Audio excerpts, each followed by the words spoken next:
Alright, so I recently went to my local Home Depot to look for some spent batteries, tool batteries, in the recycling drop-off there. And I did find, I got 4 Revvl batteries this time, which I am making other videos about trying to refurbish. But surprisingly, somebody had tossed this Bluetooth, I think this is Bluetooth, speaker in there. And so, presumably, it doesn't work. I'm not getting anything when I try to flick the switch on. It's got buttons here for mode, volume minus, and also that's the back button, play pause, and also it says scan minus, and then next button and volume plus. And on the top there's a USB-A port. I presume you could charge a cell phone off of this or something.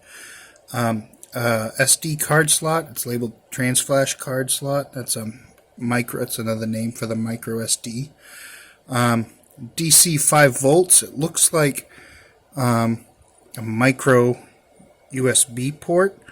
It's slightly off center from the, or slightly misaligned from the plastic, but and then there's an aux input and an on-off switch. So it also says on the back, this is very light, there's almost nothing to it. I'm guessing the bulk of this is going to be hollow. It says it's Tzumi Sound Boost, model 8488. I've seen the Tzumi brand name before, like in stores. I can't remember if it's like a store brand for Walmart or something, or if it's just a cheap generic brand for products. I've seen that name on a couple of things before, like battery, like portable battery chargers and little speakers and stuff. I've never tried any of their things before, but I don't know what might be wrong with this. Does that fit in? No, that does not fit in. And that is way too deep for this. I need a longer screwdriver. Let me see what I've got up here. Sorry. Will this reach in there? Yes. Is it the right size? I'm not sure. So I'm going to just open this up. Don't need that. I'm going to open this up and see what I see. Maybe it works, maybe it doesn't, I don't know. But I don't really want to hook up a USB port and give it power before I know if the battery that's in there, because it says it's a 1200 milliamp hour battery inside. I don't want to put juice in it before I know if that battery is safe. So I'm going to undo these screws because it appears to have a bunch of very accessible screws across the back. Whoops. So I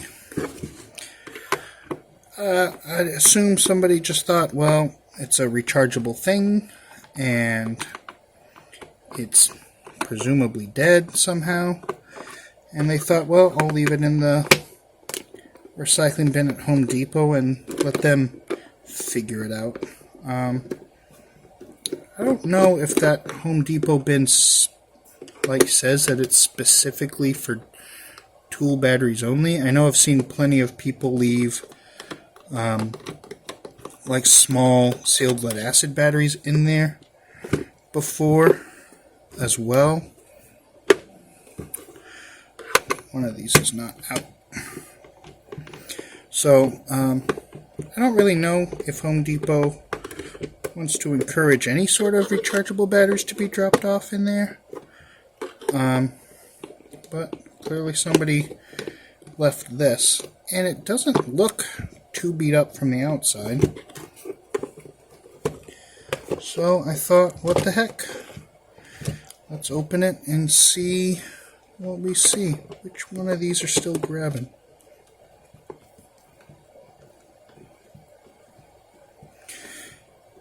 Some of these screws I should bring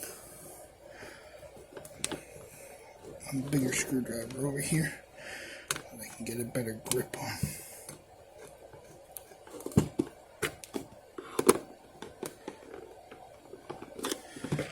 Oh, here we are. Okay, what do we got? Okay. So, this appears to just be... I don't want to, like, toss the screws everywhere. Let's try and do this carefully. Oh, they're staying in their holes. Okay, so that's just an empty shell. Not much to see there. Whoop, there goes one of the screws. Came out of that hole. Alright, I'll just set that aside for now. And in here we have the speaker, a battery, which appears to be an 18650. Yep, 18650 with a protection circuit on it, so that's good. That's very reassuring. And it's got some silicone glue schmoo over there. And then there's the main circuit board. And the main circuit board, from the back at least, I do not see any obvious signs of things like water damage. Yeah, this is, can you see that? This is barely held in alignment. But clearly there it is. We can see, okay, so LED plus minus, where does that go? Well, that goes down there. Oh, so there must be LEDs that shine through there. Speaker plus minus. Battery plus minus on this plug. And then it looks like there's an unpopulated plug that says DET, G, and mic. I'm assuming the G is ground. DET. I'm not sure what the DET would stand for. So, but I guess there are some models that have a microphone. Yeah, oh, and you can see underneath. Can you see underneath? Let's shine some light. You can see underneath that there are some very, very, very long plastic extensions. This is hard. Let me take this off my head. Some very, very long plastic extensions from the buttons in the front extending to that PCB. So that is definitely an inexpensive piece of kit. Okay, and this metal mesh appears to be inserted through these slots and just bent over. So what I'm going to do, I think the obvious assumption is that, whoa, that whole connector's coming off when I go to unplug the battery. Can we get that battery connector unplugged? That feels very shady. Let's try I don't want the connector to rip off the circuit board, and it feels like it's trying to a little bit. There we go. That is a very cheap feeling piece of thing. So my immediate presumption is that the battery has died, or maybe just over discharged. But we are going to check its voltage at the connector. At the connector, we see 0 volts. Now,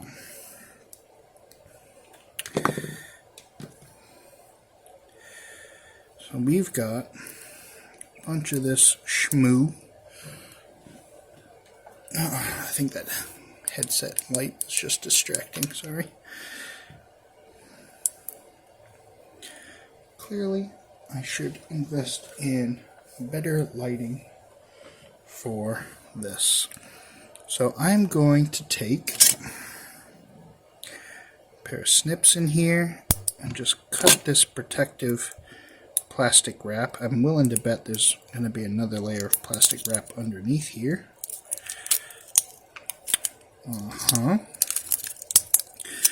So this gives us, we can see the protection circuit on the battery. So at the very least, that protection circuit is reusable. So if you ever are taking apart random electronics that have rechargeable cells in them, check and see, even if the cell is completely dead and unsalvageable, check that if it has a protection circuit, because a lot of times the protection circuit is salvageable even if the battery itself is not going to give you any good. Okay, so we can see, oh wow. So we can see the battery's at 2.9 volts. So the fact that the battery's at 2.9 volts and the connector's giving us 0 volts leads me to believe that this battery is completely fine. It's just a little bit below the cutoff voltage, so this protection circuit is doing its job and protecting it. Interesting. So, it's possible that this thing is fine. What am I going to do? So I will rewrap this cell, because the cell is probably fine then. Let me grab this. What did I say this was? 1200 milliamps? Is that what this thing was alleging to be? There's no writing on here. Where's the paper? 1200 milliamps. So I'm going to take, I've got extra heat shrink here. Stuff you can buy huge packs of heat shrink that is already pre-sized and pre-cut for 18650s on Amazon or basically anywhere, eBay. And we just need to squeeze that protection circuit to be under there.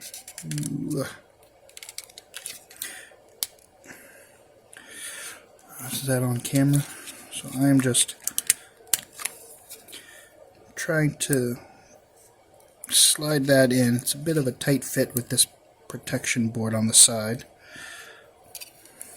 Do I have, just carefully try and lift that up here without shorting anything. There we go. Okay. So we slide that in, more or less centered, and I'm just going to use a lighter to apply a quick bit of heat. Doesn't take that much. Some people will say, oh, never use a lighter for that on a battery because what if you overheat the battery? And while yes, it's true, you don't want to overheat a LiPo battery because that's very dangerous. This momentary amount of heat is nothing.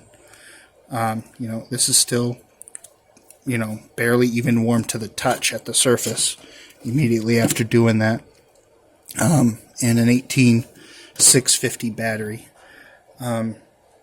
in the process of charging and discharging can often get quite warm, much warmer than that before it's even at a level where you need to be worried.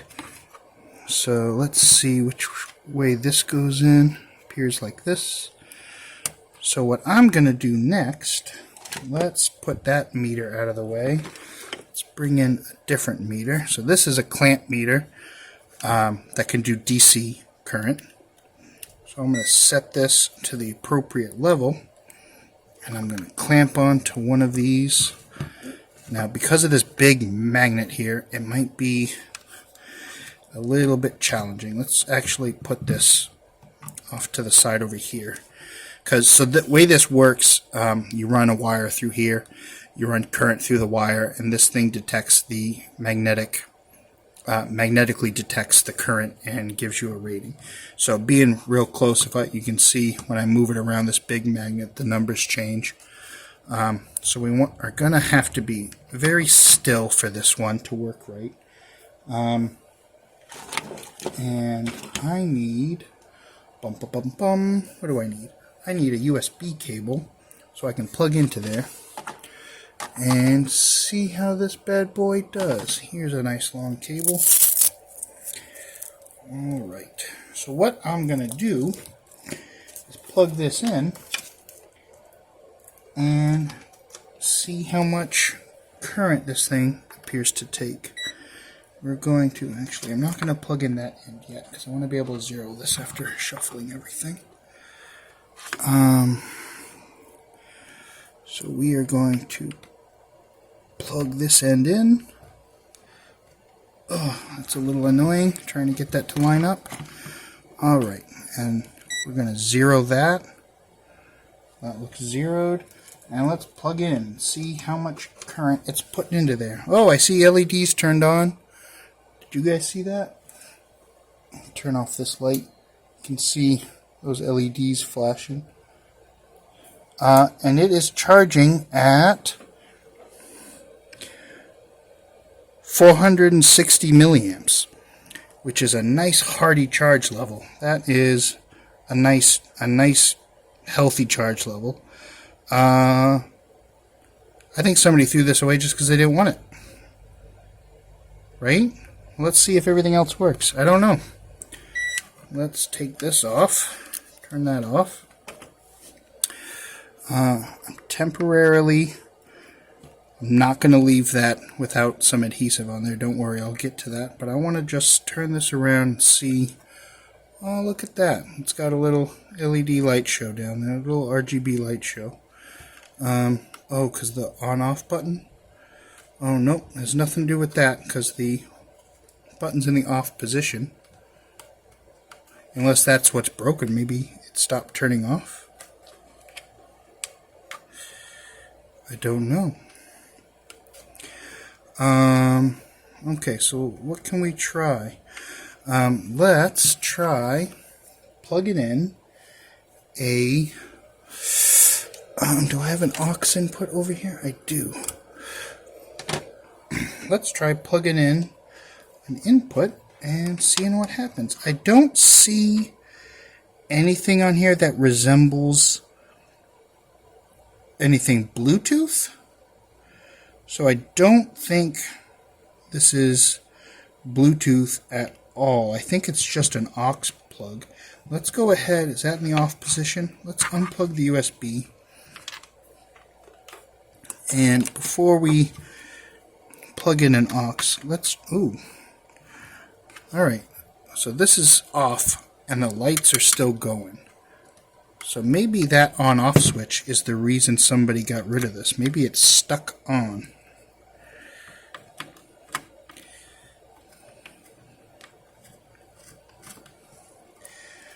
Let's take these screws out. If it's stuck on, then just replacing that switch is super easy. Whoop. I think that screwdriver is a little too fine for this. Where is my other screwdriver? Here we are.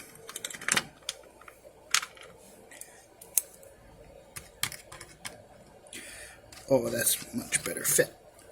Brilliant. Whoops. That's not ideal. Let's see if we can liberate that screw here. Alright, so let's carefully pull this out. Oh no, there, that does look like an antenna right there. Can you see that? These tracks over here? That appears to be an antenna.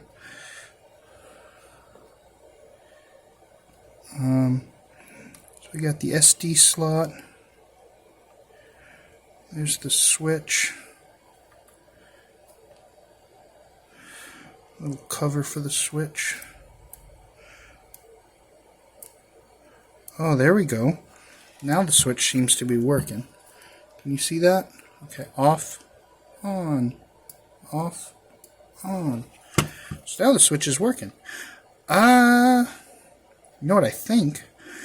I think that just because this is so cheaply made, I think that this plastic cover on the switch was caught up on something and it wasn't letting it switch all the way to off. And I think that's what happened, which would frankly be really unfortunate. Wait a minute. There's positions for 4 screws, but there were only 2 installed. Did somebody else take this apart before and not put all the screws back? Inquiring minds want to know. I imagine putting the screws on the side closest to the top of the plastic shell would support it better. It seems like all 4 screws don't, like all 4 holes don't quite line up. Is that on camera? I'm trying to see here. So let's see, if I line these holes up just right, those 2 are lined up. It seems like not all 4 holes don't quite line up at the same time. That one's slightly, is it just that one is slightly off? How does that happen? How have they done that? How did they screw that up? I don't know, but apparently they've done it. I think that's what caused the problem. It seemed like it was stuck in the on position, and I'm betting that it was because one of these, without having more screws installed, it was not holding things in place well. So I'm gonna screw this back in.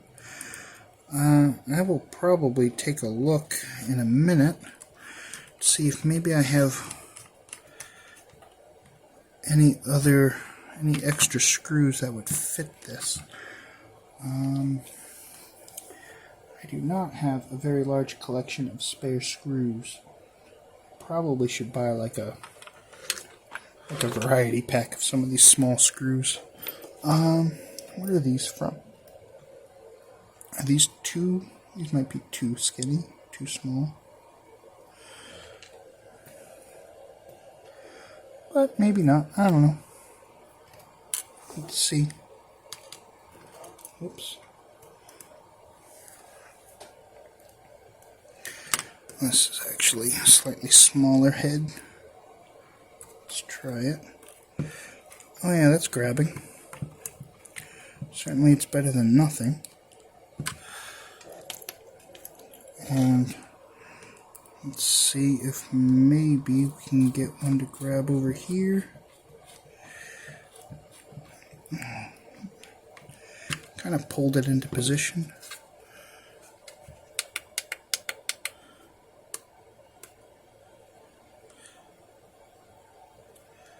Oh, okay. Again, that's like not turning off.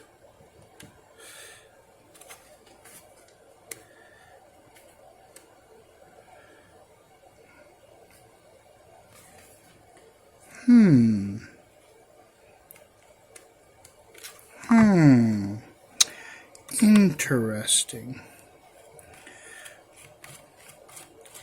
Maybe the overmold on that top of that plastic for that switch is just poorly sized. Maybe their tolerances are off too much, and that's not letting that button switch all the way into the off position. But we can probably fix that. I don't know how worthwhile it is to fix this, but I find it interesting and relaxing. So if we just pop that out, yeah, see, instantly that turned off all the way. So if you can see, if I run the switch when it's not in the casing, those LEDs do indeed turn off immediately. So I think this is just not being allowed to turn off all the way. And to fix that, let's take a pair of snips we don't care as much about. And I'm not sure, it could either be rubbing my in-camera in focus. It could either be the edge of this not clearing, or it could be the edge of this part. Ugh, it's not very useful. Is it better if I come down low? Can I zoom in? How do I do this? Let's zoom in. So it could be, see, you've got this shape and it's just got a little hole in there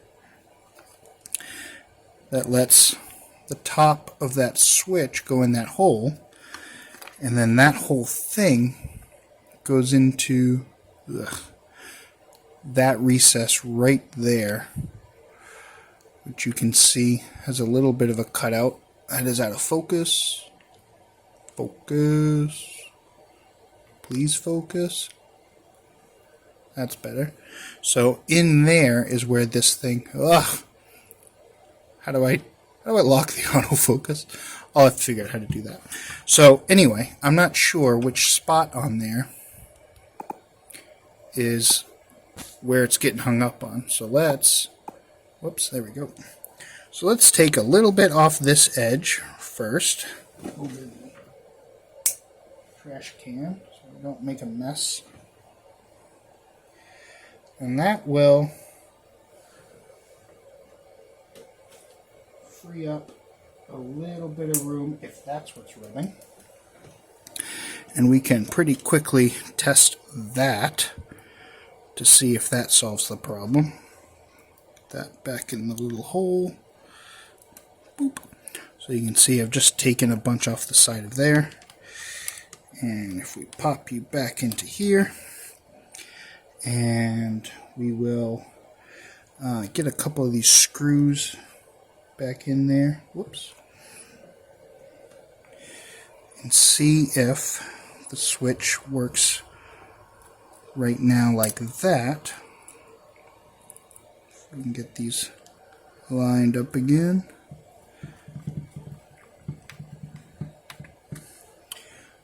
And if that works, and I don't have to do anything else. And if it doesn't, well, we can try. So now it's on.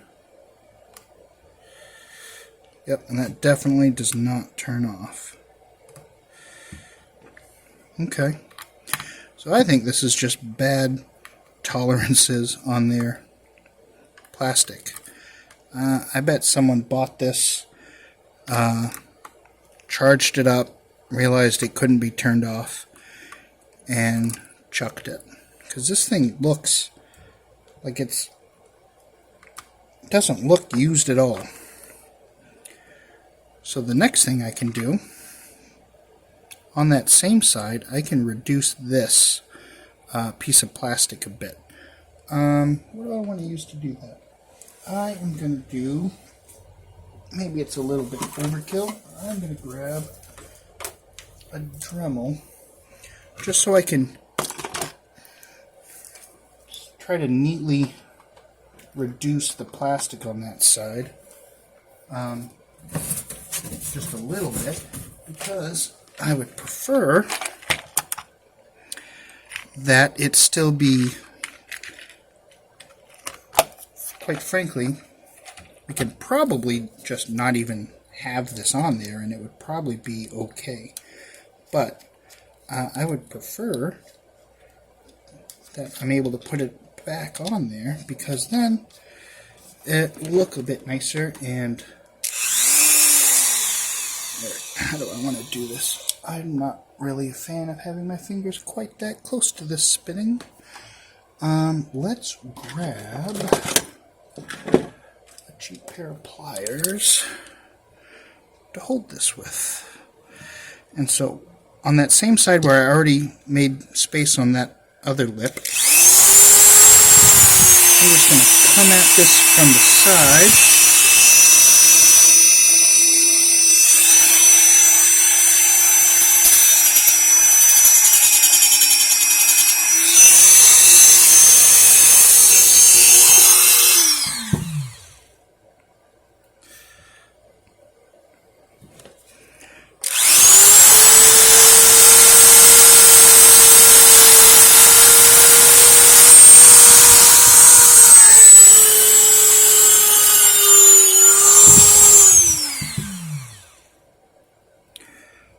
There. So you can see I just whittled away some of that side over there. Let me put this out of the way. Learned a lesson the hard way. Don't leave these I don't remember the name for these shafts with the cutting wheels on them in your Dremel, because these cutting wheels are actually rather easy to snap if they get bumped or knocked about. So don't leave these hanging out of your Dremel. That's an unfortunate waste. Alright, now put these back off to the side. Now let's try this again, and we're going to put that trimmed side pointed towards the off position. And we will hook this back up and see if we get a couple screws in here, see if that switch has clearance to work correctly now.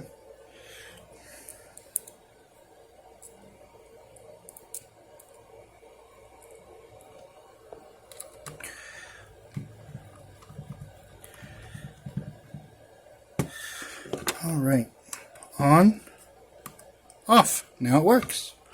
That's exactly what was wrong. It just didn't have on, off. Yeah, it was just crappy tolerances, and you can see in here that off switch is right up against the plastic now. Even with the trimming I did, that off switch is right up against the plastic in the off position. So definitely just crappy tolerances. The other thing you could have done, although it would have been a little bit more difficult for me without having a smaller bit for the Dremel, is just widen this hole in the case instead of trimming off from the button cover. But trimming the button cover was easy enough and clearly did the trick. So what I will do, this battery should be all set. Does that fit into like a corresponding spot on the back or anything like that? Let's see, that would go up in there. No, it does not. So what I'm going to do is put a little dab of hot glue down there, just to make sure that battery doesn't come loose in any unfortunate way.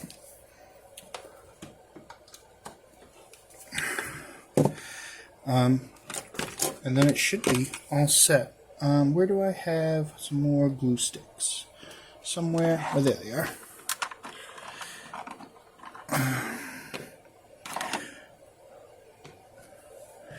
So I've got, not always, but I frequently take the partial glue stick out when I put my glue gun away, just so it's not hanging out the back getting caught on stuff in the drawer. But let's see, we put both of those screws back in. Where did I put my other screwdriver? Oh my word, how annoying is that? Where did I set the other driver?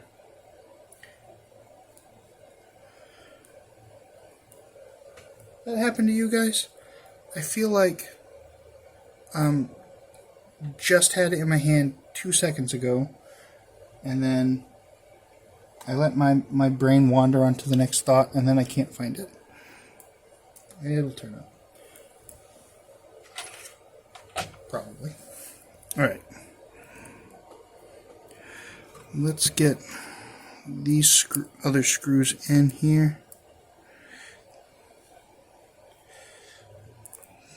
get my fat fingers in here. Ugh.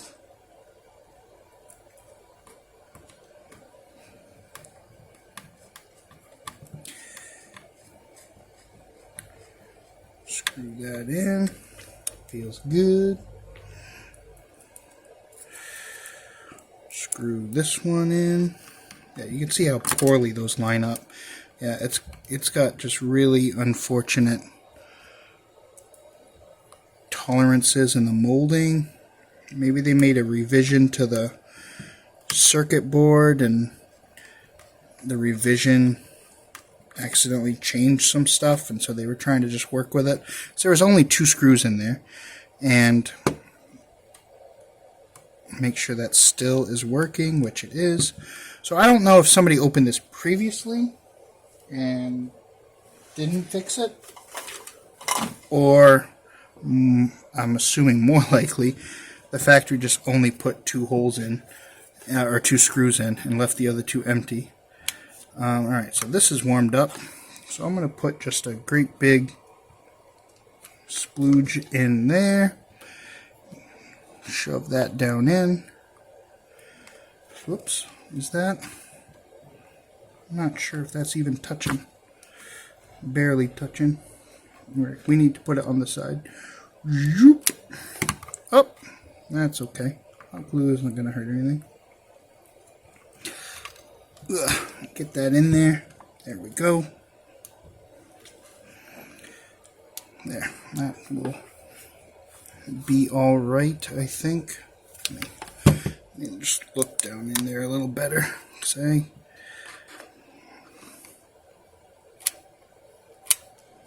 There. That will be fine. Unplug my hot glue gun. Didn't need that stick. Alright. It's the only thing I hate. This little hot glue gun does the job. It was like super cheap. I don't know, like $5 or something ridiculous. Super duper cheap. And it does get the job done, but I hate that basically it's too light to really use this kickstand thing, because just the wire like bending off the table like overpowers its light weight. And so I have to, and it doesn't have a power switch. There's no power switch anywhere on the cable or anything. You plug it in, it's on with no indicator, no lights, no nothing. And then you turn it, let me turn off my light here. And then you turn it off, or you unplug it rather. And again, there's no way to really store it anywhere without, because the kickstand's too lightweight, and so you got to just set it down somewhere and remember that it's hot until you can put it away. So I really dislike it. I've actually been considering getting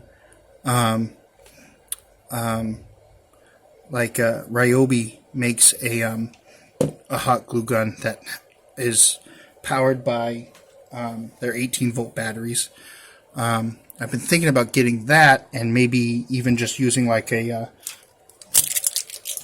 hooking up a wall converter to use that instead, just for the sake of being able to have a dedicated stand that holds it securely, that I can feel confident in. Because this thing is, it makes the hot glue hot, but it's kind of crappy overall of a user experience. So I'm going to take this thing. I don't know what these holes in the back are for. Maybe just to try to make it look cool, but there's no. I'm not sure how well these other holes are going to line up again now that it's. Those line up well? I don't know.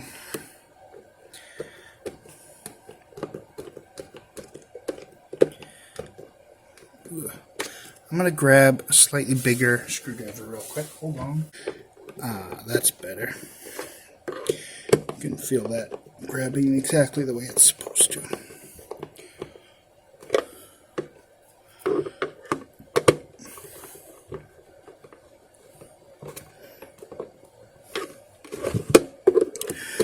So, the battery was fine, obviously.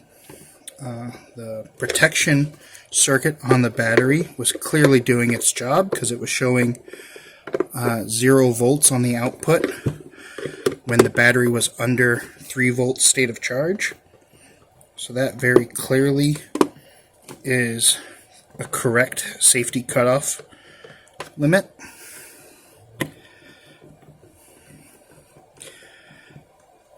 And this thing appears brand new, like it's a super cheap product, and I'm willing to bet if somebody had given this to their kid to use for any length of time, it would show plenty of battle scars pretty quick. Is this last one lining up?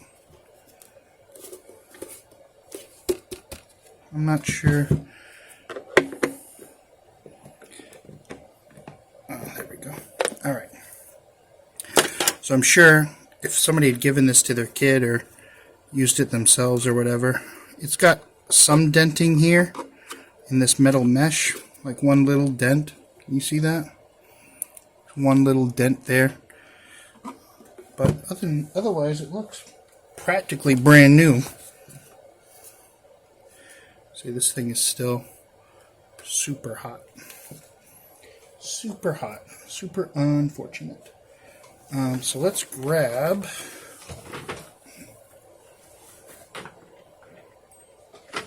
where did my USB cable fall? There it is. So we can plug in the USB cable. Yep. And so you can see it's off with the power in.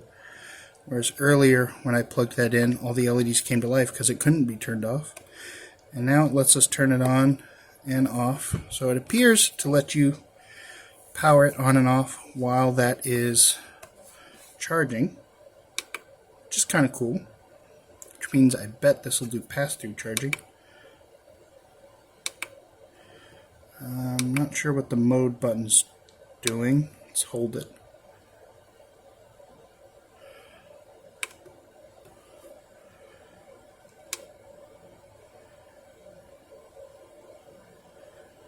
Okay, that doesn't seem to be doing anything.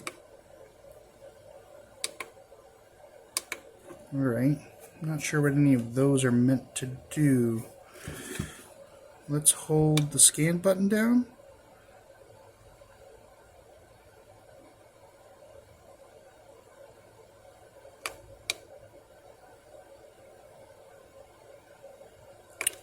Alright, holding any of these buttons down doesn't seem to do anything. Let's try it without the charger circuit turned on. Just because that one spot did seem like it was an antenna. So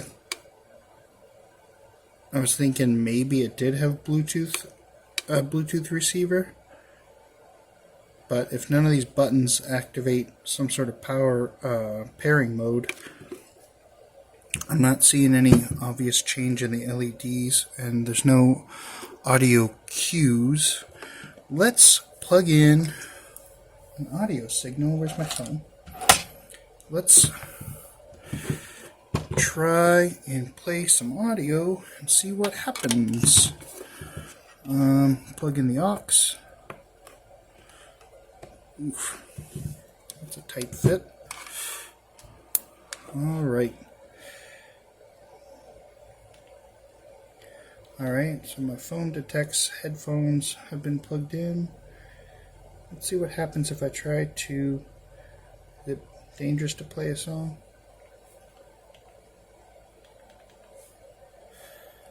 Alright.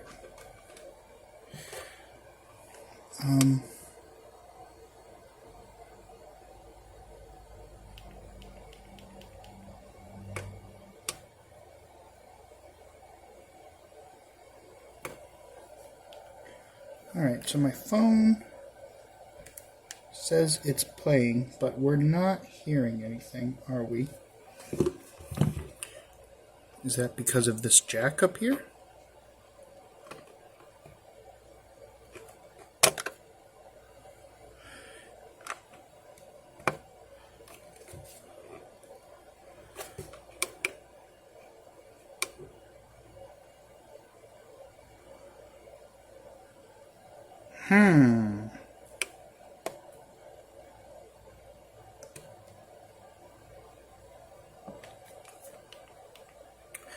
Alright, so definitely no audio coming out. My phone is working, right? Yep, so my phone's playing if I unplug the adapter.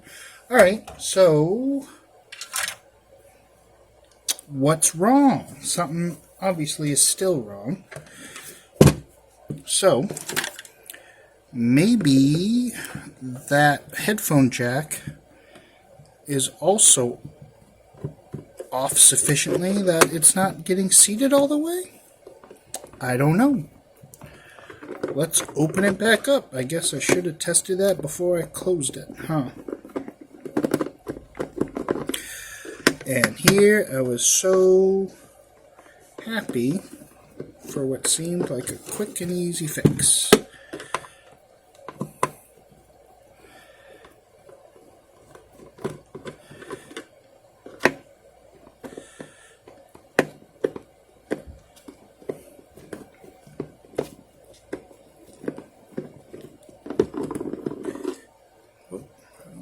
Leave that screw in there.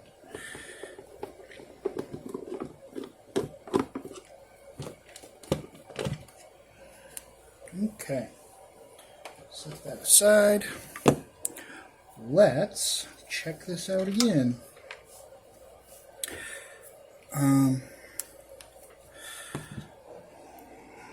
Let's go ahead and unscrew these screws.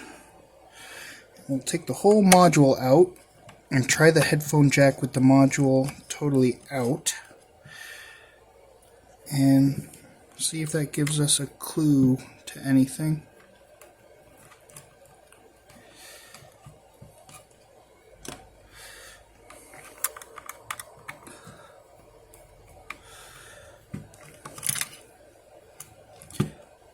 Alright, so let's do that. Let's see.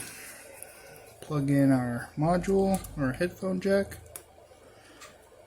Okay, that felt like a decisive click.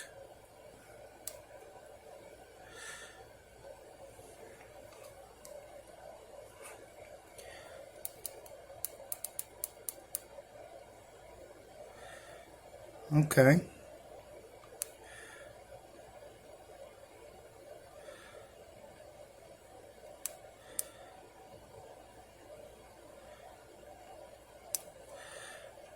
Alright, we are definitely not getting anything out of it.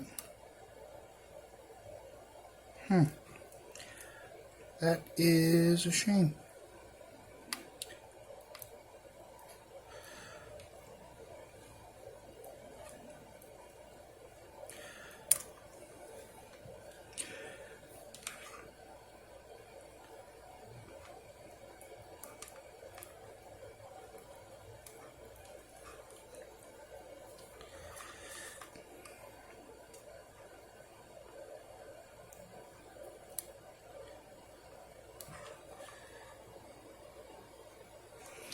What is that microchip on there? It's got an AB symbol for branding, and it says, what does that say? PNSA15E/E. And under that,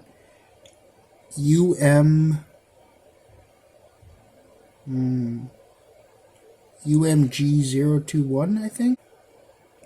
And then underneath all that, it says 2315. Presumably that would be a date code. Up here, it says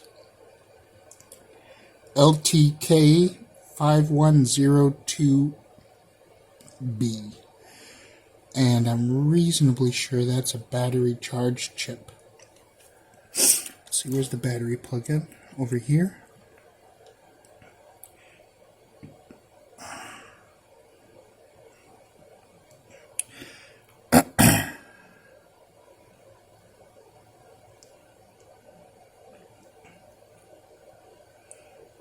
Huh.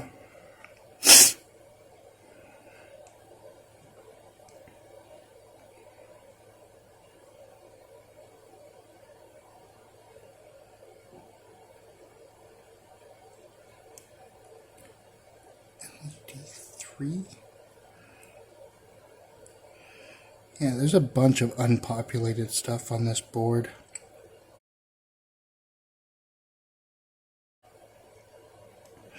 Oh wow, that screw hole cuts right into that antenna track.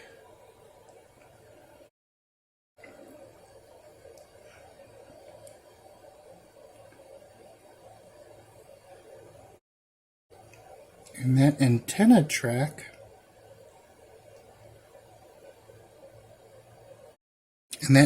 track goes to these two resistor spots, which are unpopulated.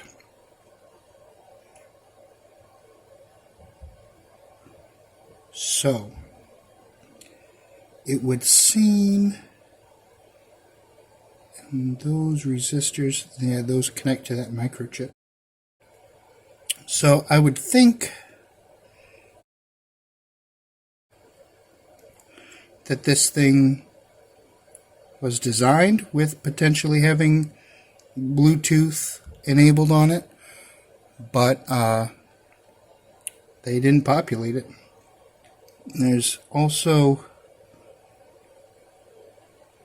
some big pads down here, F-ANT. Maybe that was supposed to be an FM antenna? Huh. Interesting. So, apparently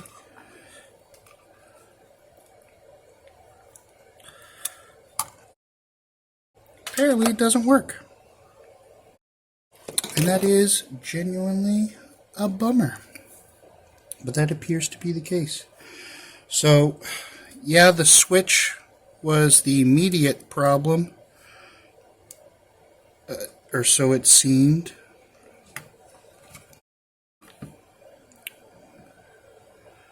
But now it doesn't seem to make a difference because the whole thing does not appear to be working. The battery's salvageable, and it's a protected cell with a connector already attached, so that's super handy.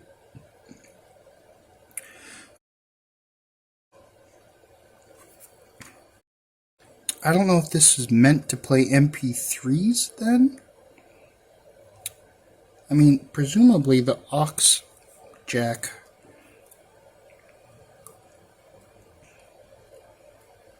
should be an audio input, but I can't for the life of me imagine how it is that they want you to do that, because none of these other buttons